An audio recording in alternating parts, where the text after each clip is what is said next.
Chad. Thanks for tuning in, checking out my project here. I guess I got started on this path a few years ago, basically learning to manage the own manure that we produced here on our property.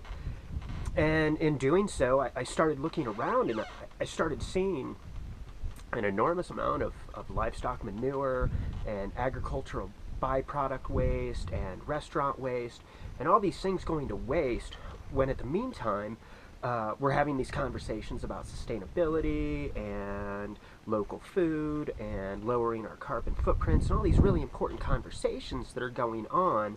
But at the meantime, here in my community, and probably in your community too, we go to your local garden center or nursery or someplace like this, and you buy bags of potting soil, you buy bags of compost or other soil amendments that have been put on a truck and freighted into you from somewhere else. And to me, it doesn't work, and it doesn't really make sense, and it sort of flies in the face of those conversations that we're having about sustainability.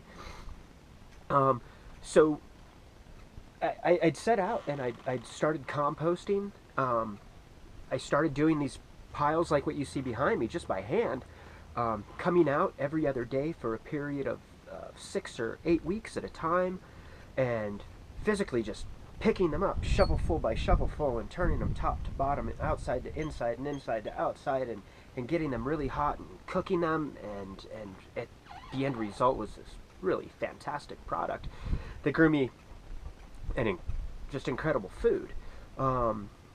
Unfortunately, I use most of it. I do get a small amount of it out to some members of my community. But like I said, I look around and there are actual literal piles like this or bigger, just sitting, rotting, wasting all over my county and region. And so I set out to do something about it. Along the way, I've worked on raising worms and letting some worms process part of our waste that we produce here at home, and it's great. It's really easy. You feed these little guys your table scraps and some waste vegetable matter, and they just go to work and make really good stuff that right now you just go to the garden store and buy.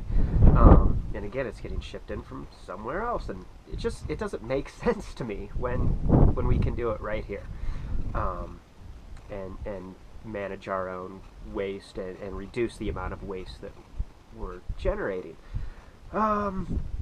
So in doing this, I always had this paradigm and this idea that I was going to make this a little larger than just for me and just for a few folks, and that I wanted to take it to a larger scale.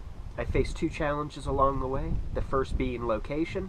Right now I've just appropriated this little corner in the back part of our property to manage what we have, and that's fine. I don't have any problems at all just managing that. Last fall, this little tractor came along, makes that job a lot easier, and saves me that back-breaking work of having to turn it by hand. So the location, it's where I'm at. It wasn't feasible to do it on any larger scale. And then equipment, like I was just pointing out, this little tractor's fine for managing our own personal waste, but it's nothing of any scale at all. So those were the two challenges: location and equipment. The location just kind of solved itself. Last summer, I was given the opportunity to come in and take over the fledgling Blossoms and Sprouts farm at the old Blossoms nursery here in Taos, and it's a really incredible location, and we're doing some really good work down there, I feel. It's certainly had its challenges, and we're working hard to overcome those.